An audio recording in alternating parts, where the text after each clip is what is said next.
Bonjour et bienvenue.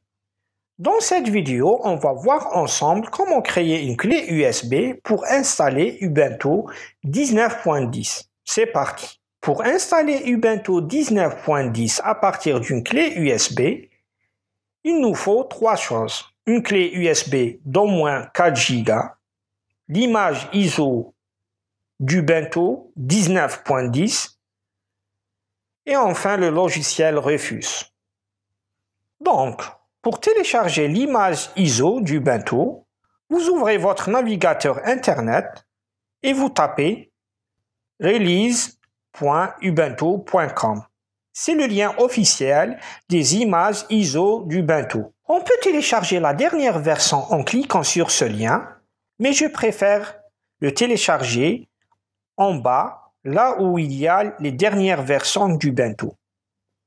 Cliquez sur la version 19.10, puis sélectionnez la version desktop 64 bits en cliquant dessus pour la télécharger. L'image Ubuntu 19.10 pèse environ 2,3 gigaoctets. Une fois le téléchargement de l'image terminé, on passe au téléchargement du logiciel Rufus. Pour ce faire, ouvrez votre navigateur Internet et tapez rufus.ie. C'est le site officiel du logiciel Rufus. Arrivé à ce site, vous allez directement au lien qui vous propose de télécharger la dernière version. Je vous conseille la version portable.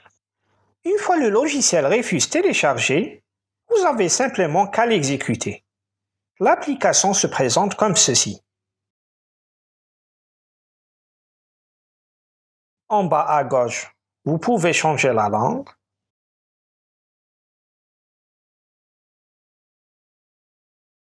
Ici, vous avez toutes les informations de la version 3.8.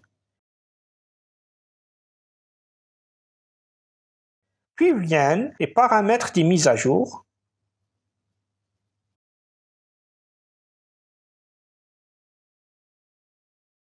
Moi, ce que j'aime bien faire, c'est ouvrir les logs. Comme cela, je vois ce que le logiciel est en train de faire. Maintenant, on insère la clé USB.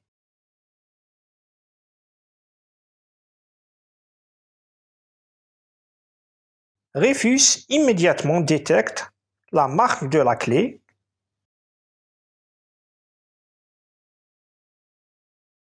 Sa taille. Le type de partition et le type de système de fichiers. Passons maintenant à la configuration de Rufus. Par défaut, vous trouvez ici, périphérique, toutes les clés USB branchées. Si vous avez plusieurs, attention, il faut sélectionner la clé sur laquelle vous voulez mettre votre ISO. Ensuite, vous sélectionnez l'image ISO d'Ubuntu.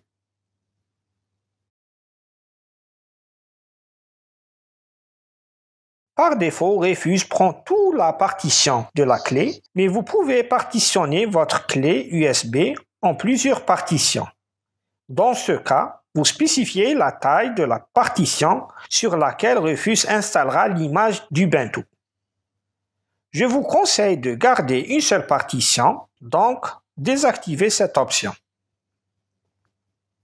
Le système de partition est MBR. Ça permet de booter sur du BIOS ou UEFI.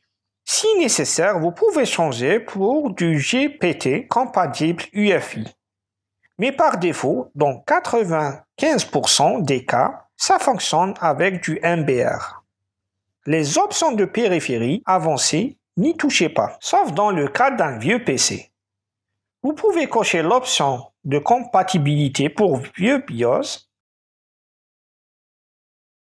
Dans les options de formatage, on saisit le nom du volume pour qu'on puisse l'identifier ou le laisser par défaut. On laisse le système de fichiers par défaut FAT32. Ensuite, on ne touche pas à la taille d'unité d'allocation car ça n'a pas d'intérêt de la changer ici. dans les options de formatage avancé, on va s'assurer que les cases formatage rapide et ajout un label étendu et une icône sont bien cochées. Et enfin, vous n'aurez qu'une chose à faire, c'est de cliquer sur Démarrer. Rufus va vous prévenir que vous avez besoin de 2 fichiers pour créer la clé d'installation. Vous cliquez sur Oui pour qu'il puisse les télécharger d'Internet.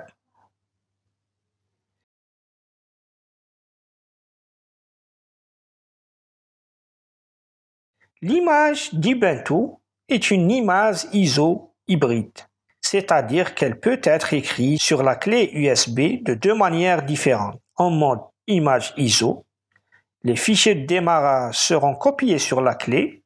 On pourra utiliser l'espace restant de la clé pour copier d'autres fichiers. Ou en mode image disque, dans ce cas, la clé sera considérée comme un disque dur d'installation d'Ubuntu. Vous perdez la possibilité d'accéder à la clé. Je vous conseille de choisir le mode image ISO. Vous cliquez sur OK. Rufus vous informe que toutes les données se trouvant sur la clé vont être effacées. Vous cliquez sur OK. Alors, Rufus commence la création de la clé d'installation.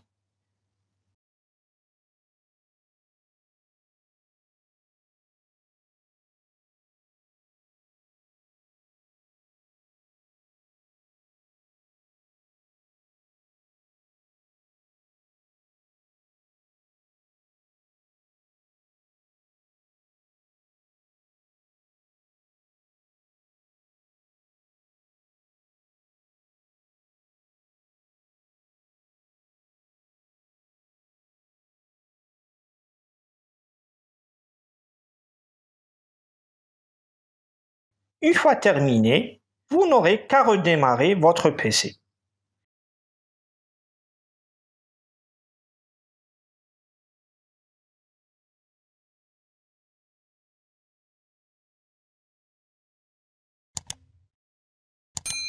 Si vous avez des questions, n'hésitez surtout pas en commentaire et pourquoi pas me donner des conseils.